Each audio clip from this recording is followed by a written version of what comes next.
बाज़ार से जब आप सूक्ष्म तत्वों वाली खाद लेने जाते होंगे, यानी जो माइक्रो न्यूट्रिएंट्स वाली खाद होती है, जब आप उसकी खरीदारी करने जाते होंगे तो बहुत सारी कंपनियों की आपको ये खादें मिल जाती होंगी, लेकिन हाँ, उसकी कीमत आपको काफ़ी ज़्यादा उठानी पड़ती होगी। तो आज हम एक ऐसा तरीका आपको बताएंगे जो आपको कम खर्चे में आप माइक्रो न्यूट्रिएंट्स की पूर्ति यानी सूक्ष्म तत्वों की पूर्ति आसानी से और सस्ते कीमत पे कर पाएंगे, और ये बढ़िया से भी काम भी करने वाला है। तो आज की पूरी वीडियो आपके लिए बहुत ही स्पेशल होने वाली है।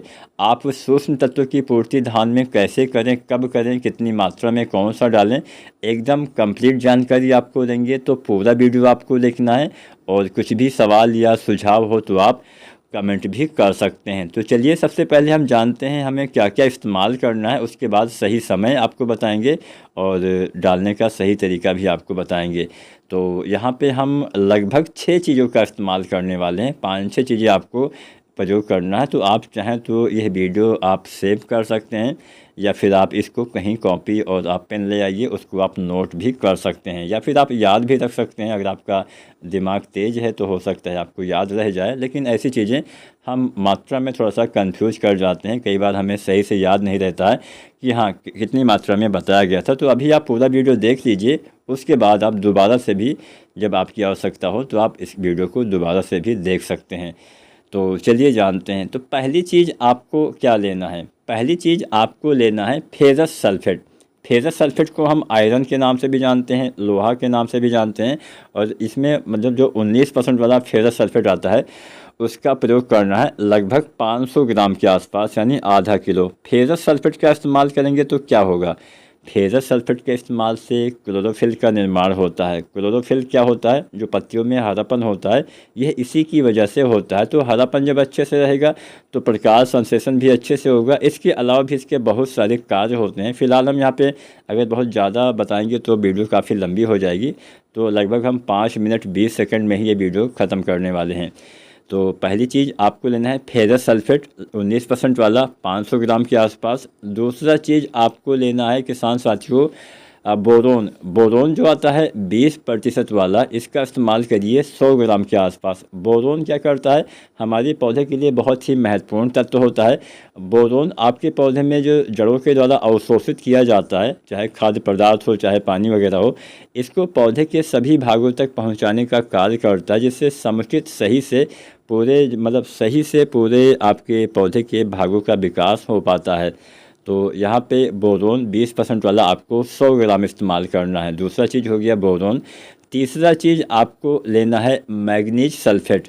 मैग्नीज सल्फेट जो आता है लगभग 250 ग्राम के आसपास लेना है। इसके इस्तेमाल से पौधे में हरापन, पौधे में अच्छे से प्रकाश संश्लेषण होगा और अच्छे से पौधा भोजन बनाएगा, कल्ले का फुटाव अच्छे से होगा। तो मैग्नीज सल्फेट आपको लेना है 250 ग्राम। तीसरा चीज़ हो गया मैग्नीज सल्फेट। चौथी चीज़ आपको लेना है जिंक सल्फेट। जिंक सल्फेट कई तरह से आती हैं। अगर आप जिंक सल्फेट 33% वाला लेते हैं तो लगभग आपको 700 ग्राम मात्रा लेनी है। अगर आप जिंक सल्फेट 21% वाला लेते हैं तो लगभग आपको इसकी 1 किलोग्राम मात्रा लेनी है। या फिर आप चाहें तो चिलेटेड वाला जिंक भी यूज कर सकते हैं। चिलेटेड जिंक जो आता है 12% में, जिसको हम इरिटेट जिंक भी बोलते हैं, लगभग इसकी मात्रा आपको लेनी है 100 ग्राम के आसपास। तो इसके जिंक के इस्तेमाल से तो आपको पता ही होगा, अच्छे कल्ले, अच्छी बढ़वार, अच्छे से भोजन बनता है, सब कुछ अच्छा होता है, हरापन भी आता है। तो जिंक हो गया। अब यहाँ पे पांचवी चीज़ आपको क्या लेना है, मैग्नीशियम सल्फेट का इस्तेमाल करना है, जो काफ़ी अच्छे से पौधे को हरा बनाने का काम करती है। ये भी क्लोरोफिल के निर्माण में काफ़ी मदद करती है, पौधे में हरियाली लाने में हेल्प करती है, पौधे में अच्छे से कल्ले के विकास में, भोजन के निर्माण में सहायता करती है। तो मैग्नीशियम सल्फेट आपको यूज करना है 1 किलो के आसपास। इसके अलावा छठवीं चीज़ और अंतिम चीज़ आपको लेना है दानेदार यूरिया। यही यूरिया जो हम अपने पौधे में खाद के रूप में मिट्टी में इस्तेमाल करते हैं, तो वही यूरिया आपको लेना है 2 से 3 किलो के आसपास। तो यहाँ पे हमने 6 चीज़ें बताई। अब इस 6 चीज़ों का आपको स्प्रे विधि से प्रयोग करना है। ये जो हमने मात्रा बताई है ये पर एकड़ के हिसाब से पर्याप्त है, यानी 1 एकड़ खेत के लिए इतनी मात्रा किसान साथियों पर्याप्त है। इसका इस्तेमाल अब हम कब करें ये जान लेते हैं।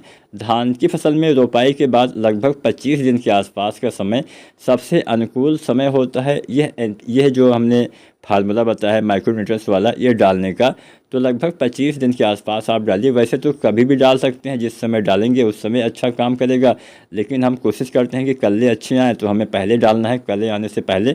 तो औसतन आप 25 दिन के आसपास या 30 दिन तक, 35 दिन तक भी आप प्रयोग कर सकते हैं। आज की वीडियो जानकारी अच्छी लगी हो तो वीडियो को लाइक शेयर करें और चैनल को आप SRJ किसान चैनल को सब्सक्राइब करें।